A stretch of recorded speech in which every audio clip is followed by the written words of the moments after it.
Ya,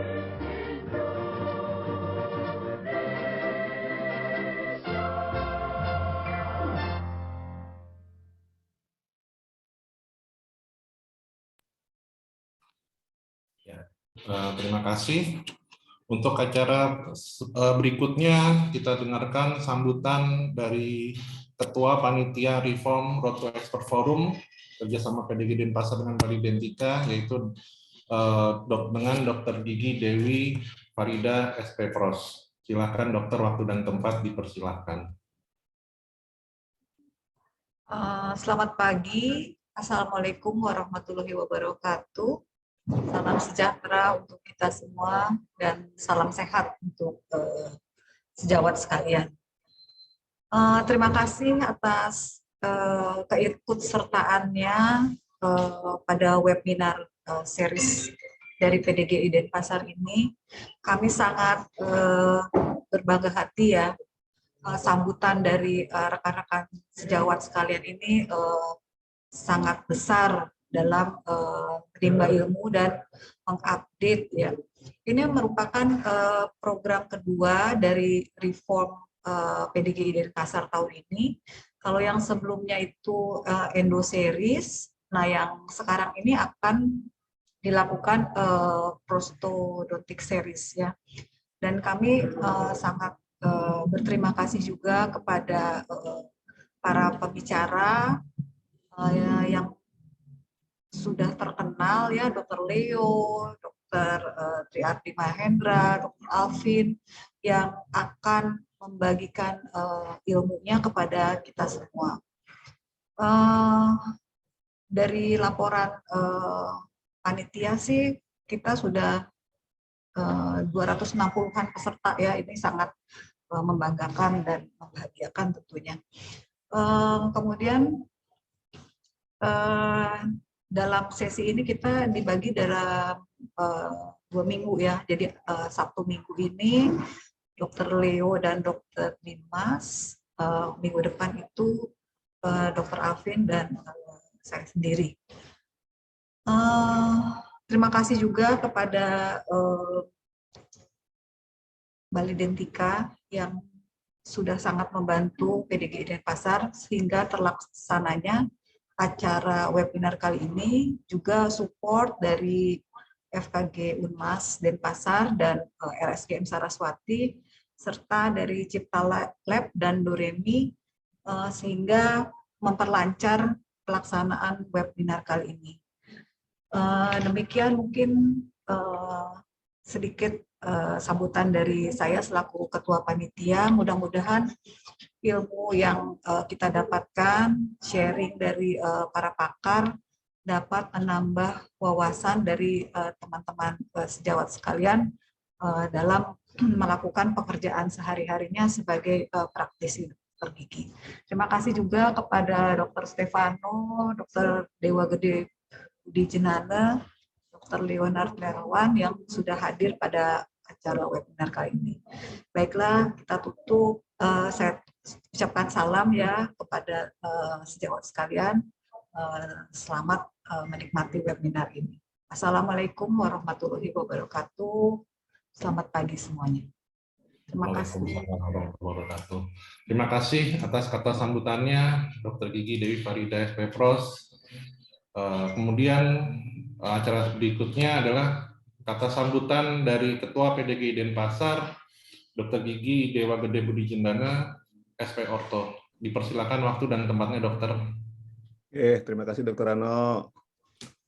Om Swastiastu, Assalamualaikum warahmatullahi wabarakatuh. Salam nama budaya untuk kita semua. Salam sehat untuk seluruh sejawat yang berkesempatan hadir mengikuti kegiatan webinar hari ini. Jadi seperti apa yang sudah disampaikan oleh Dr. Ano sama Dr. Dewi Farida tadi selaku Ketua Panitia, webinar kita ini adalah webinar seri dan kebetulan yang sesi minggu ini adalah webinar untuk Prosto. Jadi mudah-mudahan rekan-rekan sejawat nanti bisa betul-betul mengikuti apa yang akan disampaikan oleh pemateri yang kebetulan hari ini pematerinya adalah Dr. Leonard. Selamat pagi Dr. Leonard, mudah-mudahan juga sudah bergabung.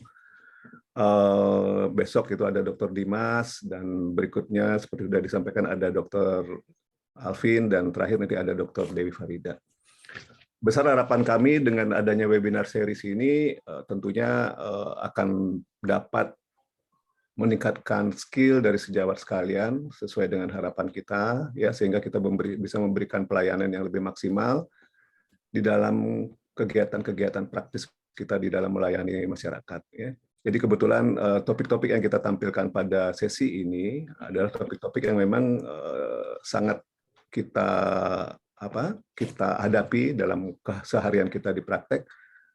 Jadi sekali lagi mudah-mudahan seluruh materi yang akan disampaikan bisa diikuti dengan baik, dan tentunya harapan kami semua bisa diaplikasikan dengan benar di dalam pelaksanaan dalam praktek sehari-hari.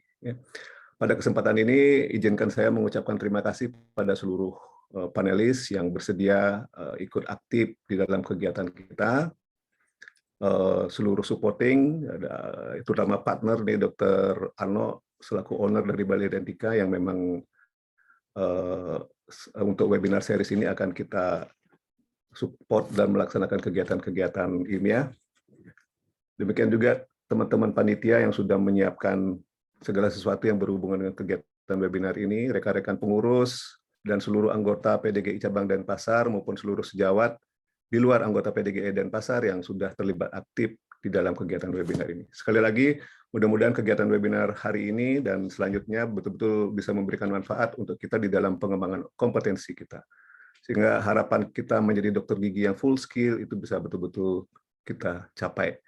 Saya kira itu yang bisa saya sampaikan. Sekali lagi, terima kasih atas partisipasinya. Mudah-mudahan webinar yang kita selenggarakan ini betul-betul bermanfaat, dan selamat mengikuti webinar. Saya tutup dengan Parang Santi, Om Santi Santi Santi. Selamat siang, semoga selalu sehat. Terima kasih. Terima kasih atas kata sambutannya, Dr. Gigi Idewa Gede Budi Nyindana, SP Orto. Berikutnya kita akan memasuki acara utama, yaitu pemaparan dari materi dari Dr. Gigi Leonard Nelwan. Tapi sebelumnya saya ingin membacakan terlebih dahulu CV dari Dr. Leonard Nelwan. Itu Dr. Leonard Nelwan ini lulus masuk pada tahun 95, yaitu dari Universitas Trisakti, Jakarta. Kemudian mengambil spesialis di bidang prostodontik, yaitu pada tahun 2005 di Universitas Indonesia. Dan kemudian sedang mengambil S3, postdoctoral program in dentistry, yaitu tahun 2020 di Universitas Erlangga, Surabaya. Dan beberapa banyak sekali, panjang sekali untuk education continuing dan trainingnya, yaitu dari tahun 2000 yaitu di Australia, kemudian ada di India, ada di Amerika, ada di Jerman, kemudian ada di Kanada juga, ada di Swiss, Singapura. Jadi sangat panjang sekali perjalanan dari Dr. Leo ini. Dr. Leo ini juga sekarang menjabat sebagai Ketua IPROSI, pengurus pusat PPI PROSI Indonesia, kemudian juga owner dari Indo Dental Center. Kemudian juga beliau sempat mengajar sebagai dosen di Universitas Indonesia juga. Kemudian untuk publikasinya, banyak sekali publikasi yang sudah Dr. Leo keluarkan. Kemudian juga organisasinya itu ikut pada Indonesian Society of Implant Dentistry atau FISIT, kemudian Fellowship of International Team for Implantology, dan anggota PDGI juga, kemudian juga member of American Academy of Cosmetic Dentistry.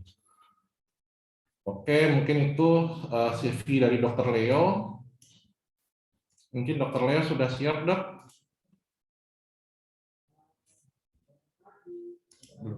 Dokter, maaf, belum di mute, Dok. Mute-nya masih ini, Dok. Baik, sudah, Dok. Sudah ya? Ya, oke. Waktu dan tempat persilakan ya, Dok. Terima kasih buat perkenalannya. Terima kasih semua buat kesempatannya. kepada seluruh anggota PDGI Bali, saya ucapkan terima kasih buat kesempatannya ini. Terima kasih tadi ada sambutan juga dari Ketua. Saya rasa tidak perlu berlama-lama ya. Jadi hari ini saya diberi kesempatan atau didaulat untuk memberikan atau men-sharingkan mengenai oklusi. Tapi saya lebih spesifik lagi, oklusinya lebih ke restorasi ya, restorasi terutama restorasi di posterior yang sering kita lihat. Kenapa sih kok kita selalu sudah bikin restorasi, sudah bahkan kita buat bahan sampai zirconia pun, tapi masih aja tetap kita lihat ada kegagalan-kegagalan seperti pecah dan sebagainya.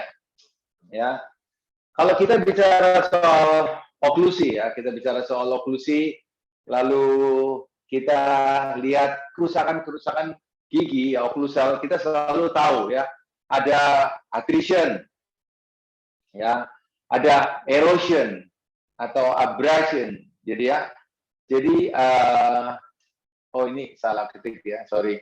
Jadi sebenarnya kita nggak perlu pusing-pusing lagi kalau misalnya kita dihadapkan satu pasien atau kita melihat satu case, ya ini sebenarnya kenapa sih? Atrisika atau erosika atau abrasika?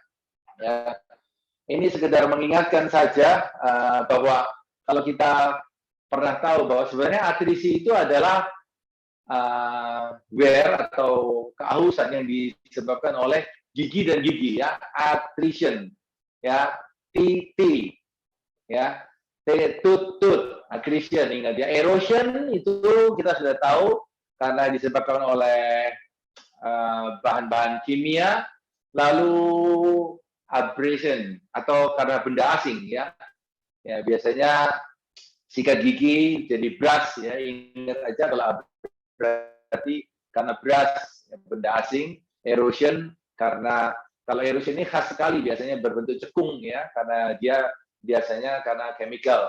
Lalu attrition itu khas juga karena attrition itu biasanya dia bentuk atrisinya uppers dan lower itu biasanya mereka match sekali.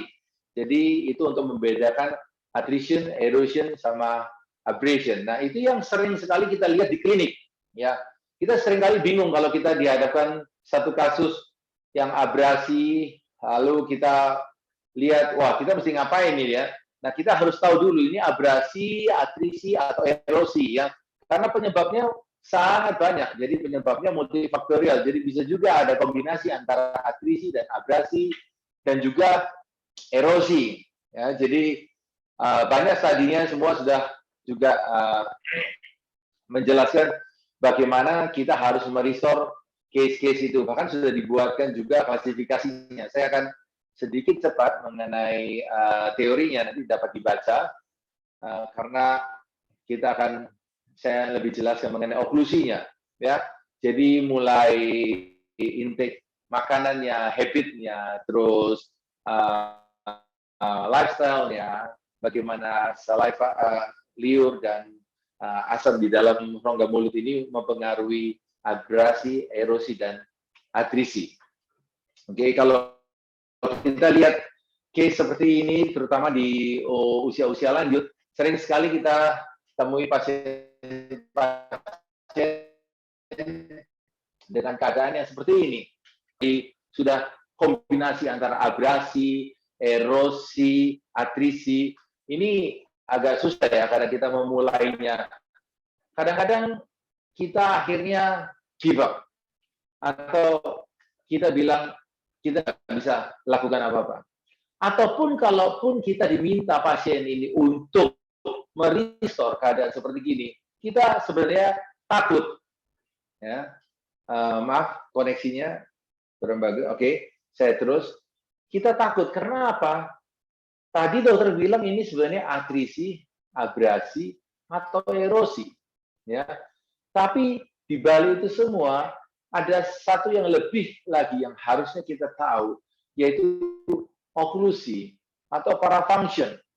Ya, kalau kita lihat keadaan seperti ini, kita ini adalah kasus-kasus full mouth rehab case yang mana saya tidak akan ajarkan di siang hari ini, tapi pada siang hari ini saya mau semua untuk tahu hal minimal apa yang harus kita lakukan dengan oklusi. Ya, kalau kita lihat yang seperti ini, ya, kita harus mulai dari mana, gitu. Nah, hal yang paling simpel yang kita harus lihat dulu adalah nanti saya akan cerita mengenai occlusal plane. Ya, kita lihat kasus ini, bagaimana sebenarnya kita harusnya cari CR baiknya dulu, tapi mungkin kalau kita belajar itu siang ini nggak mungkin ada waktunya. Ya, saya menekankan atau saya sangat menganjurkan kepada teman-teman sejawat, ketika kita melihat kasus-kasus di mana ada abrasi, atrisi, atau erosi, kita jangan selalu berpikir bahwa pasien ini harus dikasih porselen.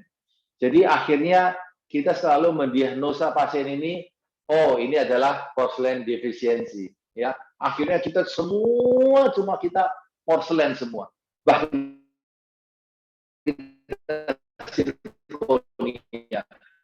jadi semua pasien tidak harus di-restore dengan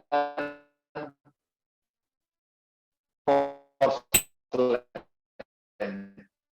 Jadi tidak semua pasien harus kita kasih restorasi. Siap punya, kita bisa mengatur oklusinya, dan oklusinya semua adalah physiologic force, ya, bukan parafunction. Ya. Ketika kita merestorasi, ya, kita harus selalu berpikir bahwa ketika kita merestorasi, kita harus berpikir bahwa kita harus mempertahankan giginya, bukan mempertahankan restorasinya. Ya, jadi kalau misalnya kita dihadapkan satu pilihan, kita mau korbankan lebih banyak preparasi, kita mau cut, ambil giginya, atau kita mau lebih banyak restorasinya, kita harus pikir, sekarang kita ini mau restorasi giginya, bukan hancurin giginya, terus kasih restorasinya setebal mungkin, sehingga kita akhirnya punya stronger material daripada stronger tooth. Ya, stronger material dengan broken tooth atau sebaliknya. Ya, kita mau bukannya long lasting material, tapi kita mau long lasting tooth with broken material. Ya, kalau kita punya gigi lebih long lasting, lebih bisa bertahan, kita bisa bilang sama pasiennya bahwa kita bisa ganti restorasinya. Tapi ironisnya sekarang lebih banyak broken tooth, materialnya nggak apa-apa, ya. Tapi sebenarnya itu kesalahan kita sebagai dokter gigi. Nah, ini yang jadi masalah sekarang. Kita mau lihat bagaimana sih sebenarnya kerusakan-kerusakan itu disebabkan sebenarnya oleh oklusi atau lebih tepatnya parafunction. Berapa lama dari sejawat yang sudah berpraktek, ya, ini case hari-hari kita temuin di klinik-klinik, ya. Misalnya kapsnya ini hanya kapsnya yang patah, ya, fraktur. Tapi dia punya restorasi tetap bertahan, ya. Begitu juga di gigi P, kapsnya fraktur. Tapi tetap bertahan restorasi seramiknya. Ini hari-hari ini sering kita temuin, atau bahkan yang seperti ini, ya. Kalau yang seperti ini kita tahu, lihat, justru dia punya restorasi terlepas, padahal dia sudah banyak. Ya, nah ini yang harus kita tahu. Hal-hal ini semua terjadi bukan karena semata-mata karena materialnya yang tidak kuat, ya, tapi lebih karena oklusinya. Pertanyaannya, ya, sekarang, halo dok, saya pakai gigitan yang ada. Oke, tadi dokter bilang katanya kalau seandainya ada gigi yang broken atau fraktur dan sebagainya, gitu. Kalau memang bukan salah materialnya, berarti salah oklusinya, ya. Ada parafunction berarti di situ. Lalu kalau memang oklusinya salah, berarti oklusinya apakah harus dirubah Nah, ini pertanyaannya sekarang ya. Karena merubah oklusi ini nggak segampang itu, dan kita harus tahu betul apa yang kita lakukan dan dibawa kemana oklusinya. Nanti siang kita akan hands on. Di situ saya akan demokan bagaimana cara kita mengatur oklusi, bukan cuma oklusi tapi artikulasi untuk mencegah kegagalan-kegagalan ini. Nah, apakah kita boleh, Dok, kalau gitu memakai existing occlusion atau oklusi yang udah ada itu? Ya, kebanyakan kita ini sebenarnya pakai oklusi yang sudah ada itu. Ya, kalau kita bicara oklusi, banyak sekali aliran-aliran di occlusion, seperti ada kinetologi, ya, di oklusi juga ada bioestetik, ya. Orang-orang bioestetik lebih mementingkan gigi-gigi depan, ya, di mana gigi-gigi depan itu menjadi patokan mereka untuk menentukan oklusi, mereka harus 2/4 dan sebagainya, ya. Nah, lalu juga ada Dawson, ya, kalau Dawson mereka sudah mulai melihat bagaimana pentingnya CR position, centric relation position dari rahang atas dan rahang bawah. Lalu mereka juga sudah mulai melihat bagaimana anterior guidance dan lateral guidance itu berfungsi. Lalu ada juga aliran neuromuskular, di mana neuromuskular ini betul-betul mereka melihat muscle-nya. Ya.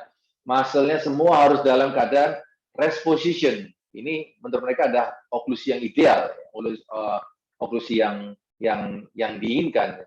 Ya. Tapi sebenarnya kalau kita pikir semuanya oke, gitu ya. Nah, sebenarnya kita harus ikut yang mana, gitu.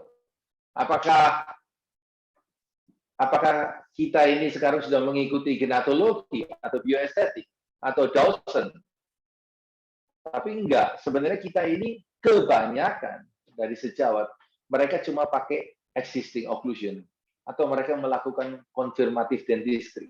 Apa itu confirmative dentistry? Jadi semua oklusi yang ketika kita merestorasi, misalnya ada crown, ya, capsnya mulai patah, pecah di M2 posterior, ya, lalu di caps distal, lalu ada tambelan kelas 2, tambelan kelas 2-nya fail. Lalu apa yang kita lakukan ketika tambelan kelas 2 fail? Kita onlay, ya, biasanya kita bilang pasiennya, Pak, Ibu, ini tambalannya kurang kuat, ya, karena tambalan ini tidak seperti onlay. Nah, jadi kita buatkan onlay, Pak. Nah, ini akan lebih kuat. Nah, lalu kita buatkan onlay, bahannya misalnya zirconia atau metal, ya. Tapi kita tetap melakukan sebenarnya confirmative dentistry. Artinya apa? Kita nggak merubah oklusinya. Pernah nggak kita bayangkan bahwa sebenarnya apa yang kita lakukan sebenarnya kita juga menciptakan masalah yang sama terus.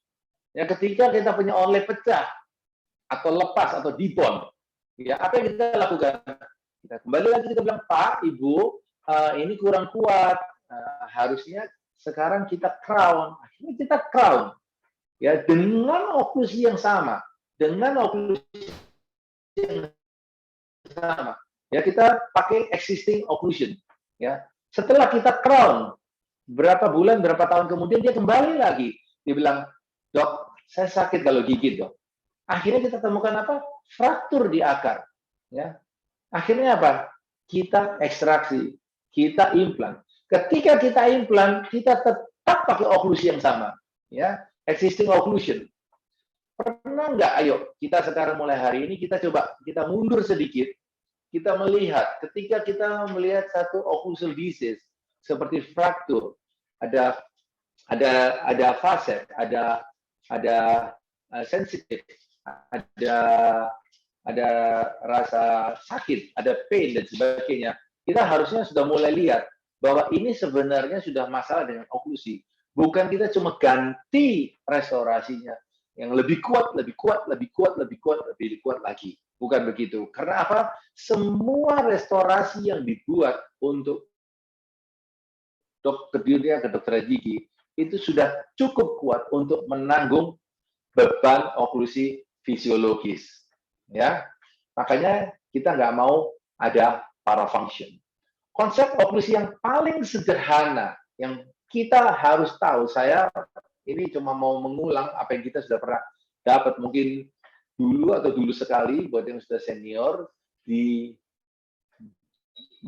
S1 kita belajar ada yang namanya mutual protected atau mutual protection, di mana ketika kita menutup mulut atau kita cleansing, gigi posterior ya, yang aksial ini dia akan melindungi atau memprotek gigi anterior. Oke? Nanti saya kasih gambarnya. Ketika kita mengunyah, bukan cleansing ya, ketika kita mengunyah, gigi anterior ini dia protek gigi posteriornya. Ya. Jadi ini mutual protection. Anteriornya protek posterior, posteriornya protek anterior. Nah, bagaimana ini bisa terjadi? Nah, kalau kita lihat ini yang aksial, ya, yang hijau ini aksial, ya.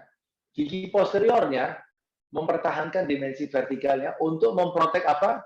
Memprotek yang anterior. Ya. Nah, nanti kita akan lanjutkan terus. Bagaimana sekarang kita udah tahu ya, posterior protek anterior. Nah, sekarang kita mau tahu bagaimana sih anterior ini protek posterior. Padahal yang anterior ini non aksial.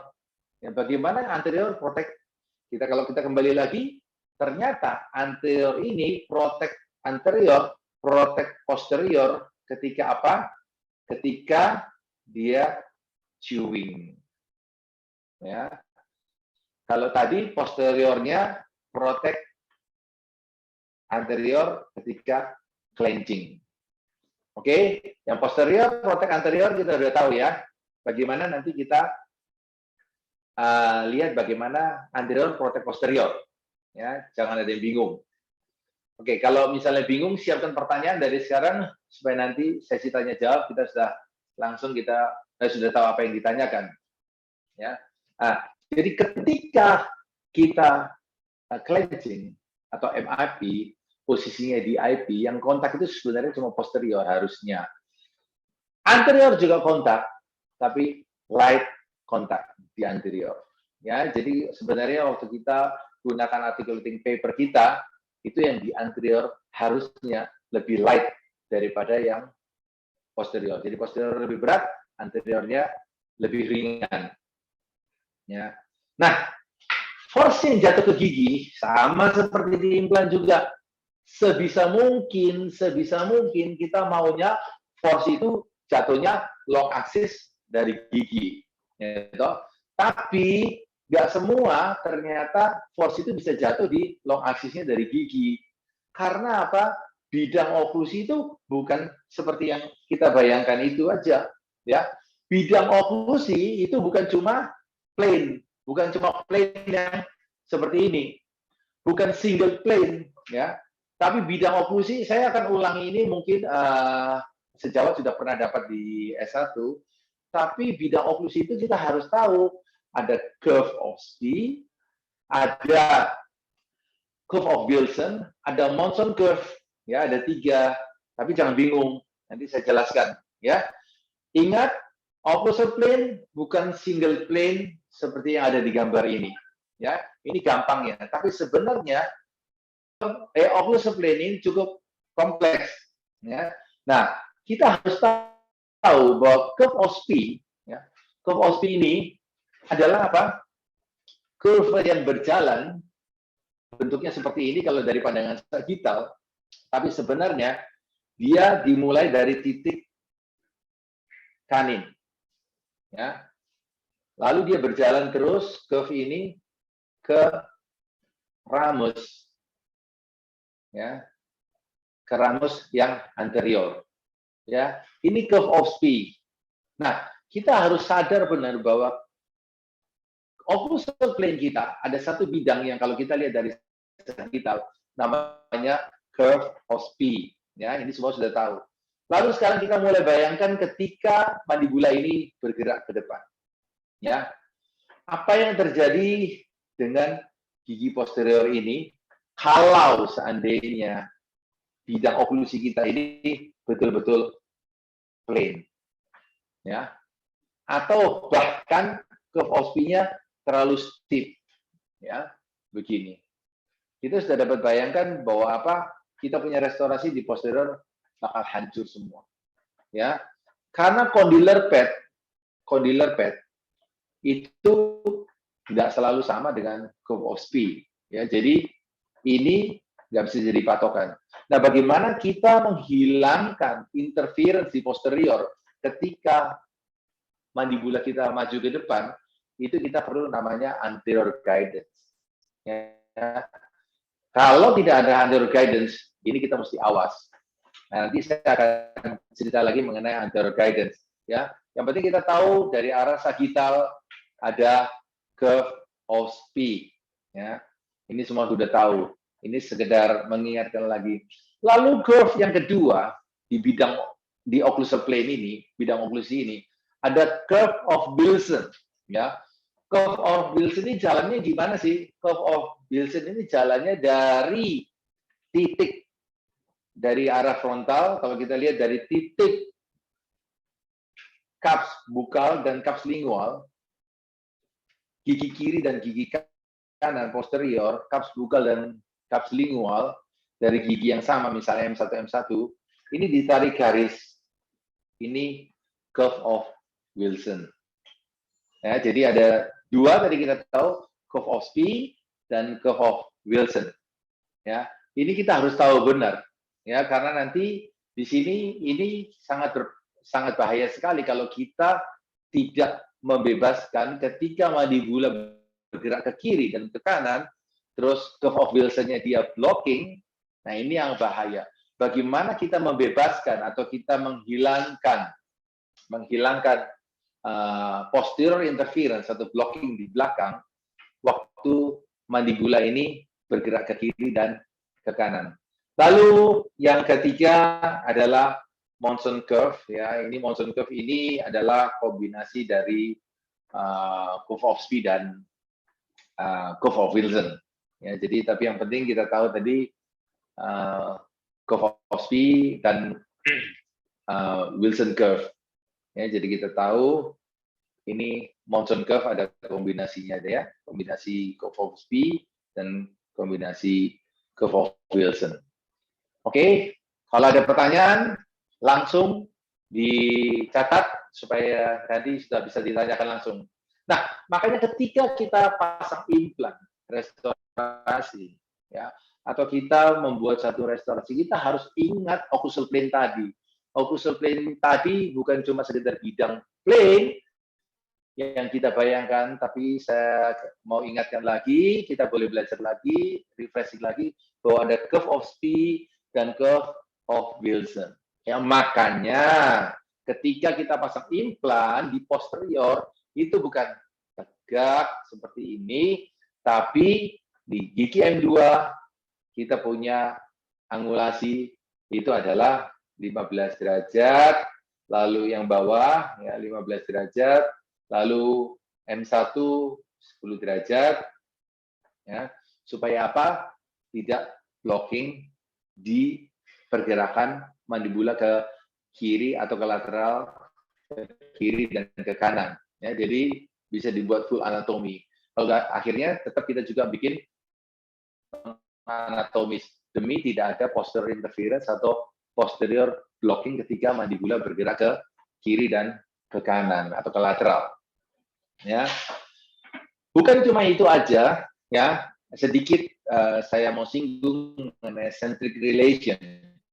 Ya, centric relation tidak ada hubungannya dengan gigi. Apa itu centric relation? Centric relation adalah hubungan antara rahang atas dan rahang bawah. Ya, kita abaikan giginya. Nah, centric relation kalau kita googling ada banyak definisinya, tapi centric relation ini adalah hubungan antara maksila dan mandibula, di mana posisi kondyle adalah di posisi superior anterior, ya, di mana mandibula kondyle ini betul-betul rest di anterior, ya, tanpa ada tekanan berlebih ya, dan muscle-nya semua dalam keadaan rest atau relax. Nah, ini adalah centric relation. Ya. Nah, centric relation ini penting sekali nantinya. Saya nggak akan bahas ini ya, karena ini bukan cuma merubah. Nanti waktu kita menaikkan dimensi vertikal dan sebagainya, ini ada berhubungan dengan centric relation. Tapi di siang hari ini saya mau sharing mengenai bagaimana sih apa yang perlu kita tahu selain centric relation ini. Ya, ini lebih dalam lagi. Ya, ini definisinya daripada sekedar cuma bidang oklusi tadi dan sebagainya. Ya, karena ini berhubungan dengan TMJ-nya. Jadi kita harus cari centric relation-nya dulu, byte record-nya, dan sebagainya. Nah, kalau ada kesempatan untuk kita bisa merubah centric relation, sebaiknya kita kembalikan ke centric relation. Tapi ketika kita melakukan perubahan oklusi, merubah centric relation, artinya kita merubah oklusinya semua. Dan kita pasti melakukan full mode rehabilitation. Ya. Nah, saya tidak bicara mengenai full mode rehabilitation, tapi saya mau sedikit sejauh tahu atau refreshing lagi mengenai centric relation. Bahwa centric relation tidak ada hubungan sama gigi, adalah hubungan rahang atas dan rahang bawah. Ya, oke.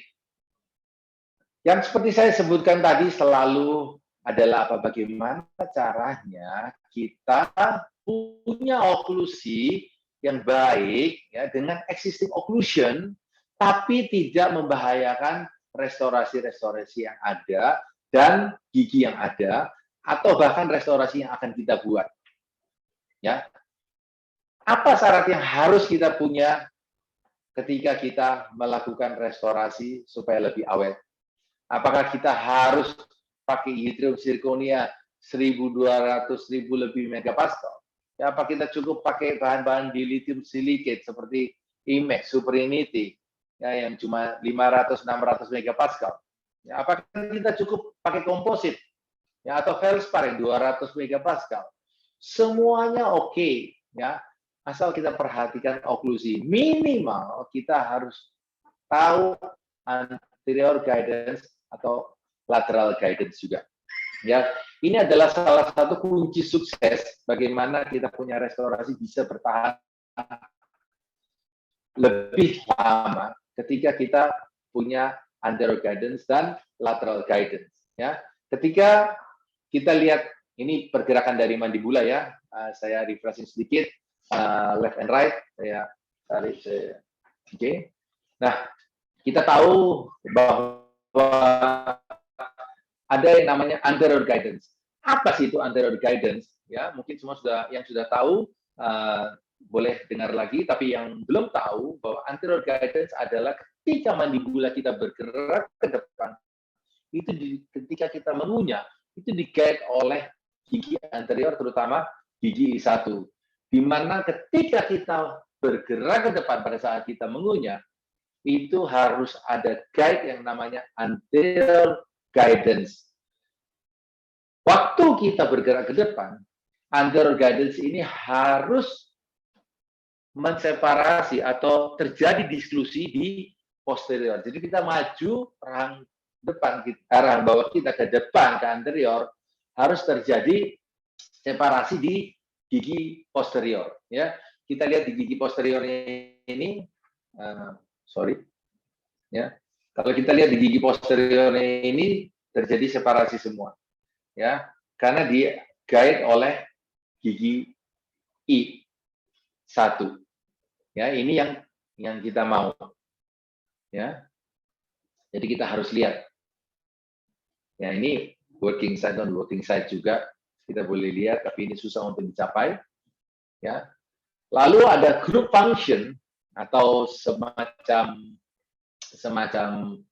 guidance ke lateral, ya, tapi umumnya mereka tidak punya group function. Group function biasanya kalau sudah tua, ya, usia lanjut, tapi mereka harus ada canine guidance. Atau ketika kita menggerakkan, kita punya mandibula ke kanan, ada canine minimal, ada canine guidance atau group function di mana gerakan mandibula ke kanan atau ke kiri ke lateral itu digait oleh gigi kanin, gigi P, cupsnya B1, P2, dan mesiobukal cups dari M1. Ya, ini group function atau nanti juga canine guidance. Ya, dua hal ini canine guidance dan anterior guidance itu harus ada. Ya, kalau tidak kita tahu tadi curve yang ada di bidang oklusi kita itu akan terganggu dan akan terjadi postural interference. Ya, misalnya kita menggerakkan mandibula kita ke depan waktu mengunyah, itu terjadi karena ada curve of speed, dia terjadi interference di posterior. Ini yang akan menyebabkan posterior restorasi kita akan pecah-pecah terus. Ketika kita pasang restorasinya, kita minta, Pak, Ibu, gigit. Gigit, nggak ada masalah. Ketika dia oklusi, dia tidak ada ketinggian. Ya. Tapi ketika mereka mulai berfungsi, mengunyah, artikulasi, mereka mulai terasa blocking lagi. Nah, ini akhirnya menyebabkan giginya fraktur, restorasinya pecah, dan dibond dan sebagainya. Ya, jadi kita harus tahu bahwa kita harus create anterior guidance atau canine guidance paling tidak. Ya, karena kita ini bukan okludator yang cuma tutup jenisnya engselnya tutup buka seperti ini, tapi kita punya TMJ ini adalah sesuatu sendi yang sangat unik. Ya, kita tahu tadi pergerakannya ada curve of P-nya, ada Wilson curve, ya, dan ada Monson juga. Nah, ini yang kita harus tahu. Nah, ketika kita buat restorasi anterior, apakah kalau kita bilang sekarang, Dok, kalau misalnya ada parafunction seperti itu, nah kita buat restorasinya harus bagaimana? Apakah semakin tebal, semakin kuat, semakin agresif, semakin kuat? Dalam artian kita harus preparasi gigi itu 360 keliling gitu. Saya 90% semua restorasi saya hampir tidak pernah crown lagi, ya, kecuali existing crown yang memang saya harus crown. Jadi hari-hari ini saya menghindari karena saya mau long lasting tooth with broken material daripada sebaliknya. Saya mau restorasi gigi saya lebih kuat daripada restorasi saya, ya. Sekalipun lebih gampang buat saya bilang sama pasiennya bahwa Ibu, Pak, aduh, maaf giginya yang pecah, padahal saya punya onlay, saya punya crown, nggak ada masalah ya. Tapi sebenarnya itu semua kembali ke hati nurani kita bahwa sebenarnya kita yang salah, bahwa kita preparasi terlalu agresif. Ya.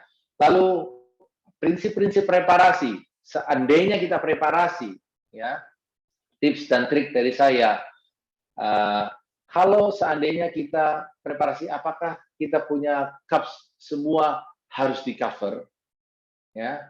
Apakah semua harus direct restoration atau indirect restoration? Kapan kita cover cupsnya sebagian, atau alias kita bilang, Dok, kapan inlay, kapan onlay, kapan overlay, kapan tabletop, atau kapan fonlay? Ya, ada banyak macam. Ketika kita melihat suatu gigi yang harus restorasi, kadang-kadang kita bingung. Wow, ini di inlay apa di overlay aja ya? Atau kita tabletop aja? Enaknya kita apa? Kita crown, saudara-saudara. Ya, jadi ini yang sering terjadi. Akhirnya kita nggak milih inlay, onlay. Ternyata yang paling gampang preparasi adalah crown. Nah, jadi ini indikasinya kapan dan bagaimana. Ya. Apakah cupsnya harus di cover dengan restorasi? Atau cupsnya nggak perlu di cover dengan restorasi? Atau cupsnya di cover sebagian? Ya. Atau cupsnya di restorasi full? Ya. Ini yang menjadi pertanyaan. Kapan cups itu di cover dengan only semua? Kapan cuma partial aja? Ya. Kalau kita lihat cavity yang gigi yang sudah terjadi kerusakan yang cukup besar seperti ini, apakah harus di cover semua? Ya, apakah harus di crown lengthening? Apakah harus di post? Hari-hari ini saya tidak jelaskan, tidak ada di slide saya mengenai post. Ya, gigi tidak harus di post sekarang ya. Saya pakai post hanya untuk intracoronal retention. Ya, apakah harus di crown lengthening? Ya, apakah cukup aesthetic crown lengthening atau functional crown lengthening? Ya, bagaimana kita mau preparasi? Atau ada pilihan lain? Ya, seperti onlay, inlay, fonlay, tabletop dan sebagainya. Ya, ketika kita harus lakukan full mouth rehabilitation seperti ini, tidak harus kita crown semua. Ya, karena terlalu agresif.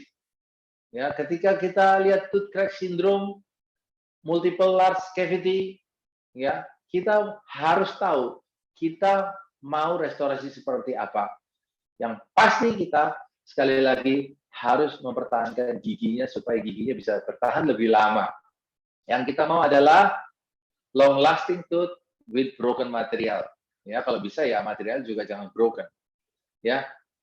Hari-hari ini kita masuki dunia dentistry yang di era bonded dentistry.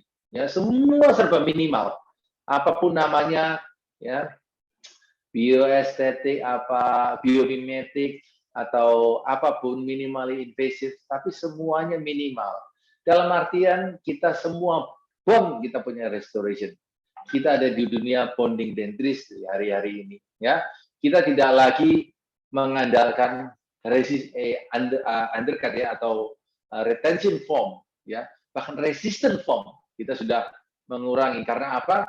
Itu terlalu agresif. Semua kita bond, asal nanti seperti saya jelaskan bonding protokolnya harus benar. Ya, ketika kita menghadapi gigi yang dengan dimensi yang seperti ini, ya, cavity-nya terlihat seperti di gambar itu dan sebagainya, semua kita bond, asal bonding protokolnya benar. Ya, bagaimana kita lakukan SOP ketika kita bonding satu restorasi itu harus benar. Ya, mulai dari kita treat dia punya restorasinya. Ya, kalau kita menggunakan bahan-bahan di lithium silicate seperti IMAX, bagaimana kita harus tahu hydrofluoric acid kita harus pakai 5% atau 10%, berapa lama ya, 5%, 20 detik, lalu 9-10%, 10 detik, lalu kita rinse, lalu kita pakai sealing dan sebagainya. Saya nggak cerita mengenai bonding, lalu bagaimana protokolnya bonding dan sebagainya, itu kita harus benar. Ya, kita tahu bonding yang kita gunakan seperti apa, generasi berapa bonding yang kita pakai itu harus. Kita sudah nggak desain-desain yang seperti ini lagi. Ya, ini sebelum eranya adhesive dentistry kita pakai seperti ini. Tapi kita sekarang sekali lagi sudah di eranya adhesive dentistry. Thanks to Bonocor tahun 55 yang memperkenalkan adhesive dentistry ini. Nah, kalau misalnya kita bisa untuk menata atau memanage oklusinya baik, ya, semua saya yakin restorasi kita akan bertahan lebih lama daripada restorasi kita yang kita sudah bikin sebelumnya. Ya, kita hilangkan semua para function karena semua physiologic force yang ada di restorasi itu harusnya ketika dibuat dengan baik semuanya akan baik-baik saja kecuali ada para function. Ya, jadi para function ini yang bahaya dan kita juga harus seminimal mungkin ketika preparasi. Ya, saya akan cepat karena waktunya tinggal 5 menit dan ini adalah risk of fracture. Kita lihat bagaimana ketika kita preparasi bahayanya, risknya ketika kita apa? Kita ambil marginal ridge-nya. Ya, marginal ridge kita ambil di initial saja. Lihat cups deflection-nya kalau under 100 micron load itu 10. Begitu dia diambil dua-dua, langsung dia jadi 56 mm dia punya deflection. Ya, begitu juga lihat hati-hati ketika ketika kita preparasi mengambil marginal range-nya. Nanti saya akan kasih tunjuk gambar bagaimana kita preparasi ketika kita mau memperbaiki proksimal, tapi kita tidak mengambil marginal range-nya supaya cups-nya tidak terlalu flex. Ya, oke, ini saya cepat saja. Lalu syaratnya ketika kita harus tadi dokter bicara soal cups coverage, apa perlu? Oke, singkat saja ketika cups kita less than 2 mm untuk gigi yang vital, gigi vital di bawah 2 mili, kita perlu cups coverage. Ya, untuk gigi vital, so kita punya minimal itu harus 2 mm. Untuk gigi yang non vital, ya, minimal kita harus ada ketebalan cups 3 mili. Ya. Baru cups-nya tidak perlu di coverage. Tapi masalahnya untuk gigi yang non vital, saya gambarkan di sini. Kalau gigi yang non vital, ya, kita mau dapat cups 3 mili susah sekali. Karena apa? Karena biasanya gigi itu sudah dilakukan root canal treatment, dan biasanya di bagian dekat pulpanya ini sudah tidak 3 mm lagi. Mungkin di bagian atas kita ada 3 mm. Tapi kita tidak dapat 3 mm dari orifice sampai ke cups. Ya. Mungkin di sini cuma 2 mm. Jadi buat saya, kalau gigi non-vital, saya anggap cups-nya harus di cover. Ya, clear ya? Non-vital 3 mili minimal, vital minimal 2 mili. Oke? Preparation type, saya cuma kasih karena waktunya sudah habis. Ya, kita ada butt joint, ya. Kita lihat ini butt joint endingnya. Kita lihat sekarang, kita sekarang preparasi tidak harus crown. Ya, bahkan kita preparasi hanya di occlusal saja. Ya, hanya di occlusal saja. Ya, tapi saya biasanya lebih suka pakai long bevel. Ya, hati-hati, long bevel ini bukan bevel ya, bukan bevel seperti yang di metal ya. Terima kasih teman-teman panitia, saya diberi tambahan, saya minta 5 menit lagi kalau boleh, tambahan sampai 10 menit ya. Long bevel dengan bevel yang kita buat di metal itu sangat berbeda. Ya, ketika kita buat di metal dulu, waktu kita preparasi metal, kita selalu buat bevel seperti ini, ya. Lalu kita punya restorasi seperti ini,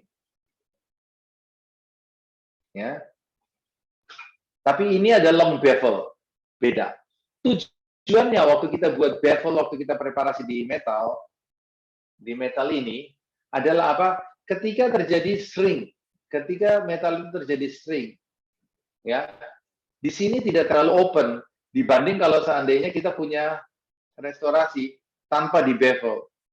Kalau kita punya restorasi tanpa di bevel seperti ini, ketika terjadi metal shrink, ini terjadi open yang cukup besar. Makanya diantisipasi dengan bevel. Ya, ini untuk di metal. Ya, tapi untuk seramik kita tidak buat bevel, tapi long bevel. Nah, saya lebih suka long bevel seperti ini karena apa? Ketika saya punya onlay, ya, ketika saya punya onlay di sini, ya, ketika saya buat onlay di sini, ya, ketika ada long bevel, saya ada guidance di mana saya bisa mendudukkan. Waktu saya dudukkan, saya punya restorasi, semennya sudah, ekses semennya sudah di margin semua di sini. Saya terkadang nggak bisa lihat lagi bahwa sebenarnya saya punya restorasi ini sudah duduk, marginnya sudah fit atau belum, begitu. Ya, kalau saya punya restorasi cuma seperti ini, ya, seperti ini, terkadang saya tidak tahu bahwa saya punya restorasi ini sudah duduk atau belum. Karena apa? Ini bisa bergerak ke bukal dan ke lingual. Ya, bisa seperti ini. Tapi waktu saya ada guidance seperti long bevel, saya tahu saya sitting di mana. Jadi assessment-nya itu tidak akan mempengaruhi keraguan, tidak ada membuat saya ragu untuk mendudukan ini di restorasi di atas permukaan yang harus saya restorasi. Ini salah satu tujuannya juga. Ya, shoulder boleh buat ya kalau mile-nya berlebih, tapi saya kalau boleh saran selalu pertahankan email. Keep enamel, karena apa? Email yang kita punya sangat berharga untuk kita punya bonded restoration. Karena kita semua bond di atas enamel jauh lebih baik daripada kita bonding di dentin. Ya. Oke, untuk di proximal preparasi slot ini saya banyak pakai untuk memperbaiki restorasi saya, terutama kontak point dan memperbaiki bagian proksimal. Di sini kita lihat bahwa saya tidak menghilangkan, saya tetap ada tempat untuk restorasi saya, tapi saya tidak menghilangkan saya punya marginal ridge. Jadi cups-nya tidak flex ke bukal dan lingual. Ya, seperti kita tahu tadi bahwa marginal ridge sangat penting. Ya, bevel ini jarang saya pakai. Ridge up boleh untuk mempertahankan enamel, bisa boleh juga pakai ridge up. Lalu senjata kita atau pisau kita yang tidak pakai, kita harus tahu betul berapa banyak kita ambil, berapa banyak kita cut. Ya, kita harus tahu. Pertama, kita boleh pakai bor kita yang 150 sampai 160 micron, ya, seperti yang hijau ini. Ya, kalau saya boleh, ini, yang ini 150 sampai 160 micron, ya, itu untuk preparasi awal. Lalu untuk polishing boleh pakai yang 50 sampai 60 micron. Ya, saya jarang finishing di fine bore yang kuning yang 25 sampai 30 micron karena dari studi tidak terlalu signifikan membantu lab. Jadi di bore kit saya hanya ada 160 dan 150 micron. Itu cukup awet. Ya, kalau yang super fine bore ini dia tidak awet ya. Tapi buat yang penggemar finishing yang super licin boleh menggunakan ini. Lalu saya menggunakan bore kit untuk di bore kit saya menggunakan yang inlay, yang untuk inlay saya menggunakan bor yang seperti ini. Ya, kita harus tahu, kembali lagi kita harus tahu ketika kita lihat ada kode seperti ini 16 ya, di akhirannya atau 14 atau 10 ya, itu biasanya adalah diameter dari bornya. Jadi ketika kita benamkan bornya kita tahu kita 1,6, 1,4, 1,2 ya. Hari-hari ini di bor kit saya hanya ada 10, 12 dan 14 atau 1 mili, 1,2, 1,4 mm. Ini sudah cukup sekali buat restorasi, bahkan di oklusal sekalipun. Ya, jadi kalau kita beli bor, hati-hati, kita harus tahu ya, paralel atau taper bentuknya round end, di situ kita harus tahu. Oke, ini untuk proximal. Lalu adhesive system, saya skip karena kita tidak bicara soal bonding. Karena waktunya, ya bonding system kita harus tahu juga ya, bonding system yang kita pakai, ya generasi, apakah itu generasi 5, generasi 6, ya, atau generasi 8 sekarang. Nah, generasi 8 kelihatannya setelah 5 tahun cukup baik, ya. Generasi 6, ingat, generasi 6 sekalipun tidak perlu di etch, ya, tapi saya sangat menganjurkan untuk tetap di etch atau selective etching di bagian enamelnya, ya, karena di enamel biasanya kurang etching ketika kita menggunakan generasi ke-6. Ya. Golden standard tetap generasi ke-4 bonding system masih ada di market, ya, tapi bukan penggemar bonding yang terlalu ribet, multi bonding system, boleh. Ini adalah case-case, ya, di mana untuk case-case tertentu yang sangat tipis, saya menggunakan komposit atau preheat komposit yang dipanaskan untuk bonding saya punya restorasi. Ya, saya menggunakan miserium, ya, untuk bonding saya punya restorasi yang komposit. Ini sebenarnya komposit untuk ini material restorasi, bahan restorasi, tapi saya menggunakan ini nano hybrid juga. Lalu sekian, ada ya satu case di mana gigi ini sudah sedemikian wear-nya, sudah sedemikian habisnya, tapi case ini cukup kompleks. Ini dilakukan orto dulu, ya. Ketika kita lihat ini kita harus bawa kemana, kita lakukan perawatan orto dulu karena pasien ini ada constricted chewing pattern. Jadi di mana ketika dia menutup mandibulanya, kalau kita tahu mandibula itu ada envelope mandibula movement, itu di situ dia selalu kena ke gigi anteriornya. Ya, ada 2-3 cara bagaimana kita caranya untuk menghilangkan itu. Itu khas sekali. Dia biasa di palatalnya dia habis dulu. Lalu kita lakukan orthodontic movement dulu, dibawa dulu ke diprocline dulu, lalu dihilangkan dulu chewing pattern-nya.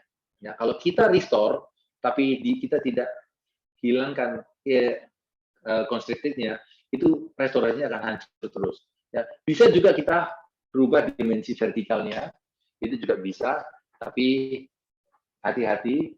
Lalu kita juga bisa preparasi atau kita ambil yang lebih dalam lagi. Ya, tapi harus kita tahu bahwa ketika kita merubah atau ketika kita memprepare satu ruangan untuk restorasi, jangan selalu cuma berpikir bur. Nah, konotasi preparasi sekarang hari-hari ini kita cuma kalau kita bilang mau dipreparasi, artinya kita mau apa? Mau ngebur. Jangan. Ada 3 cara untuk mendapatkan ruang prostetik yang kita mau ketika kita memprepare ruangan itu, yaitu memang salah satunya dengan menggunakan bur atau mengambil giginya, yang mana kita mengurangi kekuatan giginya, kekuatan bondingnya dan sebagainya. Yang cara kedua adalah kita menaikkan dimensi vertikal untuk create prosthetic space. Lalu yang ketiga adalah kita dengan melakukan orthodontic movement. Setelah ini dipasang aligner, ya kita lihat di website. Ya, posisinya tentunya sudah di centric relation. Ya. Lalu setelah di WhatsApp, lihat anterior guidance-nya ada, ya. Canine guidance-nya ada. Ya, nanti siang kita akan hands-on bagaimana kita mau create anterior guidance dan canine guidance. Temporary, kita lihat functionally okay, pakai pasiennya pulang dengan temporary-nya, dia harus coba, lalu mulai preparasi. Kita menggunakan bur nomor berapa, kita tahu berapa banyak yang kita ambil di bagian oklusalnya, karena kita tahu bur kita diameternya berapa, space yang kita ambil kita harus tahu. Ya, kita harus tahu karena apa? Kita mau minimal atau optimal restoration space yang kita perlu. Setelah dipreparasi posterior, ya kiri kanan. Boleh anteriornya kita tinggalkan dulu, lalu kita ambil bite registration, lalu baru preparasi anterior. Ini singkatnya saja, lalu restorasi yang minimal yang kita buat untuk pasiennya, ini minggu lalu 6 tahun follow up, maaf, gambarnya bukan saya yang ambil, ini adalah setelah 6 tahun, semuanya masih berfungsi bagus. Oke, terima kasih semua buat waktunya. Sukses selalu juga buat rekan-rekan sejawat, terutama PDGI Bali. dan sehat-sehat. Terima kasih, Dr. Anu. Saya kembalikan Baik. waktu dan tempat. Baik. Terima kasih banyak Dr. Leo, menarik sekali. Nah, ini apa ya? Basic yang memang harus kita ketahui dok sebelum preparasi, karena tadi Dr. Leo menarik juga dikatakan bahwa kita bisa saja ngomong ke pasien bahwa preparasi gigi palsu saya tidak kenapa-napa, giginya ibu yang memang fraktur. Nah, tapi memang di balik itu memang ada kesalahan dari kitanya. Ini nggak cukup kayaknya dok, kalau sejam ini harusnya 2 jam mungkin ya waktunya ya. Tapi mungkin memang kekurangan waktu, tapi kita coba mulai tanya jawab saja dok ya. Ini ada pertanyaan dari Dewi L. Batu. Ada pertanyaan ini dok. Pada pergerakan kolateral, di mana dengan panduan canine guidance, posterior tidak boleh kontak. Apakah pada semua kasus, semua posterior dibuat tidak boleh kontak pada saat pergerakan kolateral? Kapan saat kita tahu pasien ini pergerakan lateralnya harus berfunction? Itu dok, satu pertanyaan dok. Mau dijawab? Saya jawab langsung, mau sama-sama. Silakan dokter. Langsung, Dr. Anu. Masuk dok. Saya jawab langsung ya. Sudah. Ya, oke. Jadi sebenarnya ketika kita menggerakkan mandibula kita ke kiri dan ke kanan, itu selalu harus di-guide oleh canine atau group function. Ya. Karena apa? Ketika kita menggerakkan lateral, terjadi posterior interference atau tidak disklusi di posterior, yang teraktivasi adalah muscle, elevator muscle, seperti masseter temporalis pterygoid internal, di mana elevator muscle ini tidak boleh bekerja sama berbarengan dengan lateral, pterygoid lateral, yang mana pterygoid lateral ini membawa ke kiri dan ke kanan. Ya, oke. Tapi saya nggak ceritakan mengenai itu lebih lanjut, nanti tambah pusing. Yang pasti, ketika kita gerakan lateral, posterior tidak boleh berkontak, alias disklusi. Itu harus. Karena ketika kita ada posterior kontak atau interference, force di posterior itu jadi berkali-kali lipat. Ya, itu akan membahayakan gigi kita dan kita punya restorasi. Boleh nanti kalau kita pulang di praktek kita boleh lihat bagaimana ketika kita menggerakkan rahang pasien ke kiri ke kanan tidak ada canine guidance atau anterior guidance, itu biasanya posteriornya yang interference, itu bisa jadi juga terjadi effraction dan sebagainya, atau bahkan ada fraktur di daerah situ. Gitu. Itu harus, Dr. Anur. Terima kasih untuk pertanyaannya. Ya, baik dok. Pertanyaan selanjutnya ini ada masih dengan dokter yang sama. Ini pertanyaannya lumayan banyak nih dokter, ini menarik sekali. Jadi apakah bagaimana mendapatkan posterior tidak kontak maloklusi kelas 2 dan kelas 3 dok? Apakah ada bedanya? Kemudian misalnya peninggian dengan peletakan resin komposit. Apakah peletakannya berbeda di kelas 2 dan kelas 3? Maaf, Dr. Anu, boleh diulang?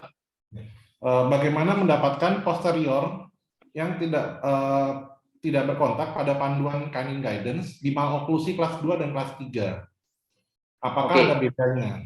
Gitu, dok.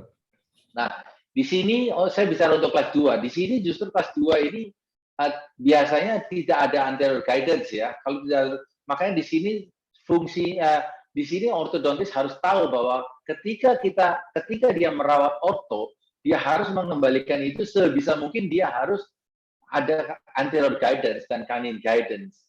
Begitu. Nah, untuk kelas 3 tidak bisa. Memang khusus untuk kelas 3 tidak bisa kita buat anterior guidance dan canine guidance. Nah, ini memang kasihan untuk pasien-pasien yang through kelas 3. Jadi ini untuk perkecualian, Dr. Anu. Bagus sekali pertanyaannya. Terima kasih. Ya dok, kita lanjutkan kembali. Ini ada lagi dok, untuk pada kasus deep bite, untuk anterior guidance, insisal atas tetap kontak kena dengan gigi bawah. Apakah bisa dibuat bebas atau no interference, atau tetap kena insisal atas bawah tidak bisa dibebaskan? Nah, bagaimana Dr. Rano? Jadi, Hal terbaik. kasus deep bite dok, untuk anterior guidance, ini insisal atas tetap kontak dengan gigi bawah. Apakah bisa dibuat no interference atau tetap kena insisal atas bawah tidak bisa dibebaskan? Ini Oke. Jadi sebenarnya anterior guidance ini sebenarnya yang kita mau capai adalah moderate anterior guidance ya kalau menurut Gercis. Jadi moderate anterior guidance itu tidak terlalu steep ya, juga tidak terlalu terbuka seperti ini. Tapi moderate anterior guidance, di mana dia bisa meng-guide rahang kita ketika kita maju ke depan, di posterior terjadi disklusi perlahan. Nah, untuk kasus-kasus deep bite itu kita harus lihat betul, ya, deep bite-nya karena apa. Dan, nah, kalau kita bisa create anterior guidance, sebisa mungkin kita create anterior guidance dengan restorasi. Atau mungkin kita harus melakukan perawatan ortodonti untuk mendapatkan anterior guidance yang moderate anterior guidance. Jadi bisa, tapi tergantung kasus. Saya tidak bisa bicara pakai apa karena saya tidak lihat kasusnya ya. Karena tapi yang bahaya tadi yang seperti saya cerita adalah ada constricted chewing pattern di mana sebenarnya di bite-nya itu sudah karena pattern dari oklusinya. Nah, itu bukan cuma diperbaiki begitu saja, tapi harus perawatan orto atau dimensi vertikalnya dirubah. Baik dok. Oke, kita jadi lumayan pertanyaannya ada 10 lebih dok, mungkin dok.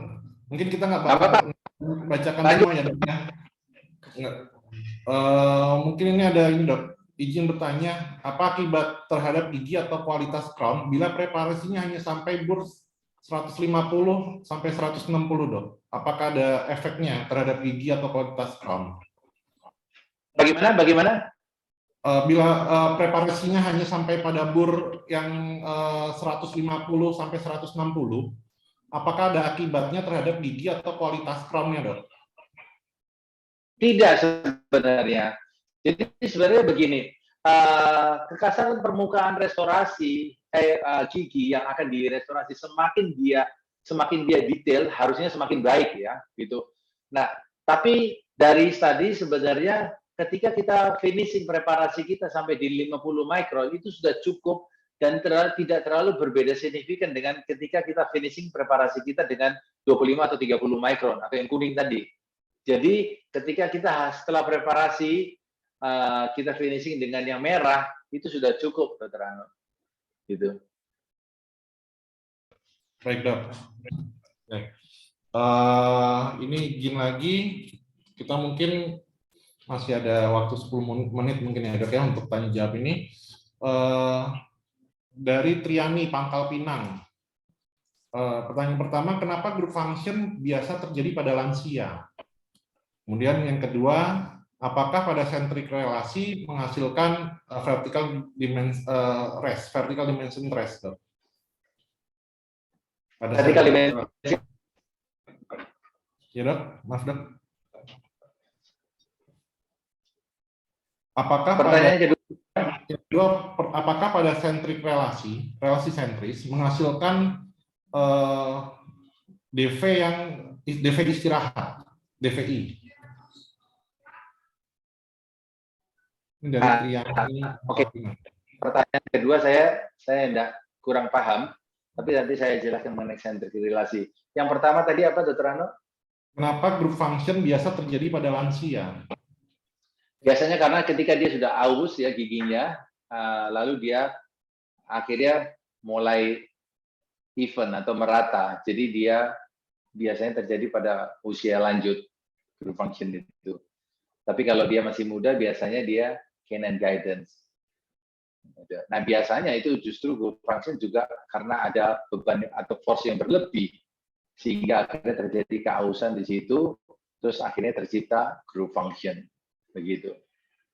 Nah, mengenai centric relation tadi, centric relation itu tidak ada hubungannya sama oklusi, ya. Nah, ketika kita mengukur centric relation atau kita mendapatkan centric relation itu bisa tidak beroklusi. Centric relation hubungannya joinnya tetap di superior anterior. Bisa kita oklusi, MIP itu juga centric relation, bisa juga. Nah, justru yang susah itu centric relation akan tetap ada ketika maksimum intercup position atau ICP, intercup position. Tapi joinnya itu tetap di posisi centric relation. Ya, jadi centric relation bisa gigi berkontak dan gigi tidak berkontak. Begitu. Nah, yang bahaya adalah ketika gigi itu berkontak maksimum, tapi joinnya tidak pada, atau rang atas dan rang bawah tidak pada posisi centric relation. Alias apa? Ketika kita centric relation, lalu kita kontak, itu centric occlusion dulu. Baru masuk di MIP. Nah, itu yang kita tidak mau. Nah, itu yang menyebabkan restorasi kita sering chipping atau rusak atau bahkan giginya yang fraktur. Kurang lebih begitu, Dr. Ana. Baik dok, siap dok. Kemudian untuk pertanyaan berikutnya dok, ini ada bagaimana cara meninggikan DV pada pasien dengan gigi atrisi karena bruxism? Oke, menaikkan DV itu panjang ceritanya. Mungkin saya tidak mengajarkan segampang itu ya menaikkan DV ya. Tapi sebenarnya kita tidak perlu terlalu takut juga ketika kita mengembalikan dimensi vertikal. Ya, ketika kita mengembalikan dimensi vertikal, kita menaikkan DV atau apapun, selama itu pada posisi centric relation, semuanya akan oke, aman. Nah, tapi bagaimana sekarang kita menaikkan dimensi vertikal, mengembalikan dimensi vertikal, tapi kita harus tetap mempertahankan itu di posisi centric relation. Ya, karena apa? Kita tahu sendiri mandibula ini, waktu kita buka, itu tetap ditranslasi kondilnya. Ya, ketika 2,4 cm atau 24 mili kita mulai buka, itu mulai terjadi translasi. Ketika kita di posisi centric relation, kita buka 1 mili, 2 mili, 3 mili, bisa jadi ini masih tetap di centric relation. Tapi bagaimana kita merestorasi bruxism atau gigi yang aus atau full mouth rehab, kita tetap jaga atau mengembalikan di posisi centric relation. Nah, itu perlu belajar ya. Nah, itu penting sekali. Tapi intinya selama ada di centric relation, kita merubah dimensi vertikal tidak masalah. Nah, kita merubah dimensi vertikal yang tidak boleh hanya di arteriosklerosis atau radang arteritis di sendi. Itu jawabannya, Dr. Rano. Terima kasih. Baik dok. Kemudian untuk ini ada dari Dokter Gigi Hasni di Medan. Terima kasih atas pemaparannya yang sangat menarik, dokter. Mohon izin bertanya. Mohon dijelaskan mengenai Putus-putus ya dok. Halo. Ya. Ya. Mohon dijelaskan dokter mengenai preparasi butt joint dok. Butt joint itu apa ya dokter? Kemudian ilustrasi gambar butt joint itu seperti apa?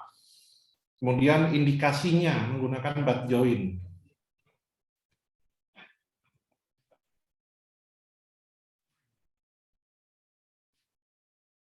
Oke, maaf dok.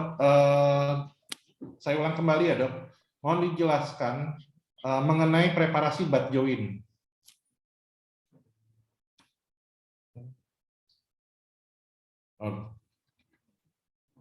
Mohon maaf, Dokter Leo tampaknya mengalami gangguan internet. Mohon tunggu sebentar.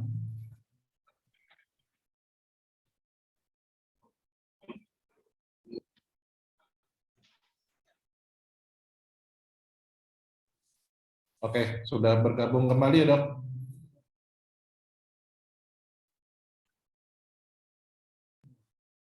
Ya. Dokter kedengeran, Dok? Mohon maaf, Dok. Ya, saya dengar. Siap, Dok. Oke. Monggo, silakan. Oke, butt joint ini sebenarnya yang paling simple. Ya. Dia hanya jadi dia seperti hanya ketemu begitu. Itu butt joint aja. Seperti itu. Ya. Nah, tapi seperti yang tadi saya bilang, kalau butt joint, kadang-kadang saya tidak ada panduan waktu saya sitting, saya punya restorasi. Nah, kecuali kalau crown ya, ada butt joint. Tadi untuk Seperti indikasinya, Dok? apa? Untuk indikasinya penggunaan butt joint ini? Sebenarnya ini indikasinya sangat luas sekali, hampir semua bisa dibuat butt joint ya. Karena ini sangat minimal sekali. Tidak perlu groove, tidak perlu apa dan sebagainya gitu. Ya. Jadi Baik. ini hampir semua bisa pakai butt joint ini. Baik, siap, Dok. Kemudian pertanyaan selanjutnya dari Dr. Suhendra dari Denpasar, Dok. Jadi Hai dok, apa kabar? pada prinsip anterior guidance dan immediate posterior separation, apakah berlaku untuk prinsip pada full denture, Dok? Bagaimana, Dr. Ano? Prinsip anterior guidance dan immediate posterior separation, apakah berlaku untuk prinsip pada GTL, pada full denture? Tidak dok. Jadi, tapi lucunya ada satu tadi dok yang menulis bahwa lateral guidance itu untuk full denture itu baik dan lebih stabil gitu dok. Tapi kita untuk full denture ini lebih group function ya dok ya, lebih stabil ya dok ya. Jadi untuk anterior guidance saja gitu tidak dok. Biasanya kita balance ya dok kalau untuk full denture itu dok. Karena apa? Karena anterior guidance ini di mana kita mau terjadi separasi diskusi di posterior, itu tujuannya supaya tidak men-trigger nerve-nya sehingga dia mengaktifkan muscle-nya, elevator muscle tadi gitu dok. Karena di full denture kan bukan gigi dok, jadi nggak ada stimulasi itu dok. Terima kasih untuk pertanyaan dok. Ya, baik dokter. Mungkin sedikit lagi ya dok. Ini dari Ivana. Dokter, saat pengecekan oklusi dengan articulating paper, apa saja yang perlu diperhatikan? Apakah masih berlaku prinsip bull? Butter, upper, lima lower. Silahkan dok, monggo. Oke, ketika kita mengecek oklusi yang kita bilang tadi bull ya, buccal, upper, lingual, lower. Kita ingat saja bull boleh ya. Jadi yang boleh diasah ketika kita mau menghilangkan posterior interference. Katakan misalnya kita mau hilangkan mau hilangkan interference di posterior ketika kita gerak ke kanan atau tidak ke kiri.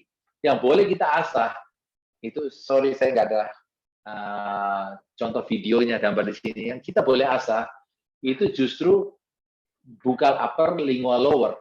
Ya, misalnya kalau kita punya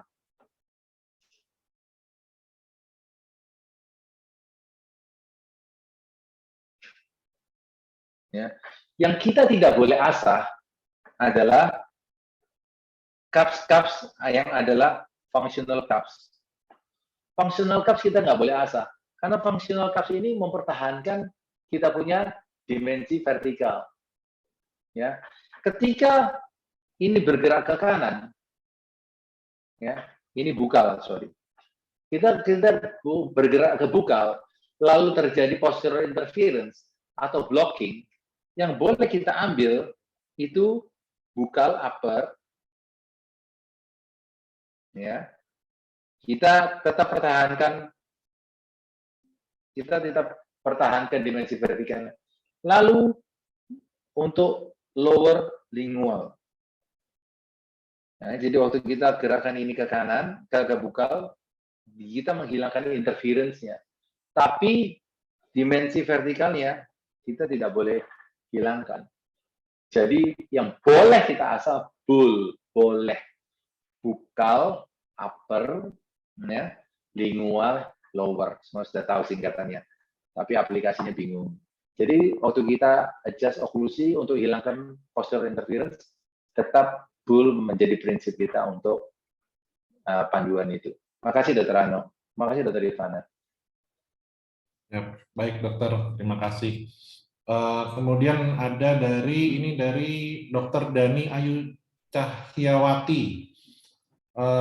Pertanyaannya, bagaimana kita melihat oklusi untuk keberhasilan perawatan kalau satu sisinya sudah kehilangan gigi? Jadi regio berlawanannya kehilangan gigi, dan jika ada kasus dengan kondisi gigi posterior ada beberapa yang hilang, dan gigi anterior harus ada perawatan crown juga. Sebaiknya yang mana dulu ya dok ya? Anterior dulu atau posterior dulu? Sama-sama Dr. Ano, semua harus. Karena kita tadi tahu mutual protection, bagaimana posterior, protect anterior, anterior, protect posterior. Jadi, itu sama-sama harus. Mungkin kalau waktunya cuma beda sedikit, karena masalah teknis, nah masalah, tapi yang pasti harus semua di-restore bersamaan. Karena mutual protection tadi. Baik dok, siap. Berarti harus dua-duanya ya dok ya. Kemudian ini dari dokter Andi Wirahadi Kusuma, Bang Andi. Waduh. Dosen saya di Trisakti nih dulu nih. Iya, dosen saya juga. Yang Dr. Leo mau bertanya, untuk material onlay, inlay, uplay di gigi posterior, apakah boleh memakai LISI dok, lithium disilicate atau IMAX, atau lebih baik zirconia saja? Karena banyak dental lab yang tidak menganjurkan dengan menggunakan IMAX untuk material onlay, inlay, uplay di posterior.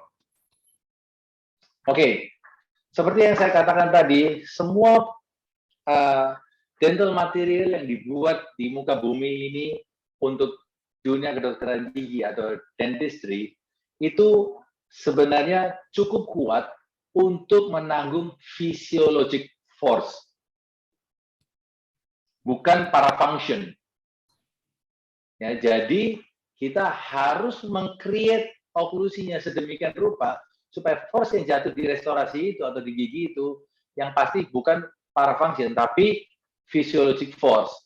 Jadi kalau kita pakai bahan-bahan seperti dilithium silicate, IMAX, Suprinity dan sebagainya, itu sebenarnya cukup kuat asal kita mengikuti dia punya anjuran, misalnya posterior minimal 1 mili ya untuk bahan dilithium silicate.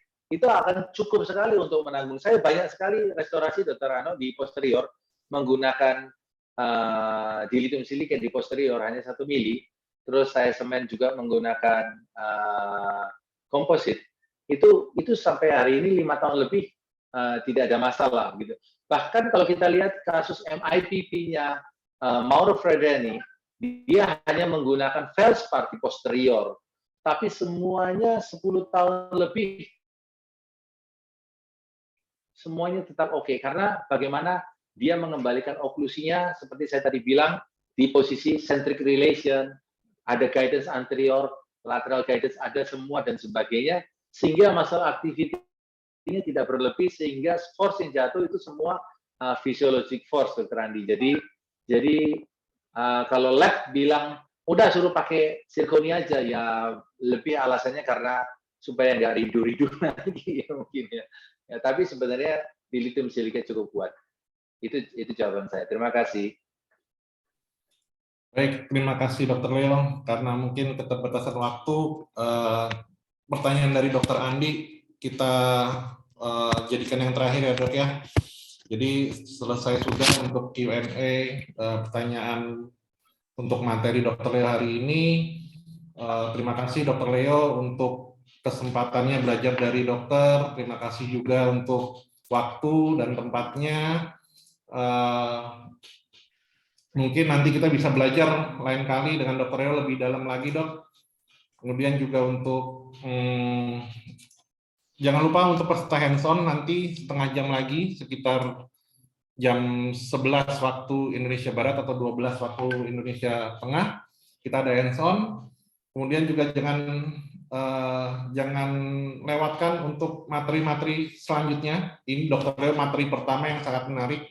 Jadi untuk konsep prinsip dari prosto untuk preparasi juga nanti besok akan ada Dr. Dimas untuk anterior, preparasi di anterior, pembuatan veneer atau crown. Kemudian nanti untuk Dr. Alvin tanggal 11 itu mengenai komunikasi lab. Ini kadang-kadang kita juga yang melupakan, kita main kasih-kasih aja tapi tidak tidak mengkomunikasikan dengan baik. Dan yang terakhir itu tanggal 12 ada Dr. Dewi Farida itu mengenai temporary. Dan jangan diremehkan mengenai temporary karena temporary itu untuk menjaga selama proses pengerjaan di lab biar tidak ada yang berubah dari preparasinya. Oke, terima kasih banyak Dr. Leo atas kesempatannya. Kita lanjut. Sehat selalu. Terima kasih banyak Dr. Leo, bekalnya menarik banget. Terima kasih. Nanti saya belajar banyak juga Dr. Leo, oklusi Dr. Leo. Terima kasih Ya. Dr. Ano. Terima kasih banyak dok. Dokter boleh menyiapkan diri untuk hands-on. Nanti sertifikat dan plakat mungkin akan kami kirimkan ya dok ya. Terima kasih banyak untuk Dr. Leo. Selanjutnya untuk para peserta yang ingin mengikuti flash sale boleh tetap di room ini dok. Kita akan ada flash sale sedikit mengenai produk-produk yang akan ya lebih banyak ke prosto. Nanti kita dokter bisa dicoba, bisa bertanya juga kepada tim kami. Terima kasih. Untuk selanjutnya silahkan dari tim Bali Dentika.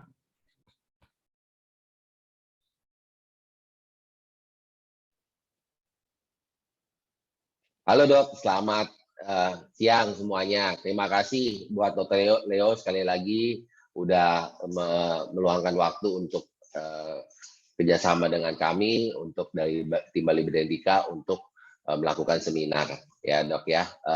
Nanti yang untuk hands-on akan kita mulai setengah jam lagi. Dr. Leo lagi siap-siap untuk persiapan untuk hands-on ya.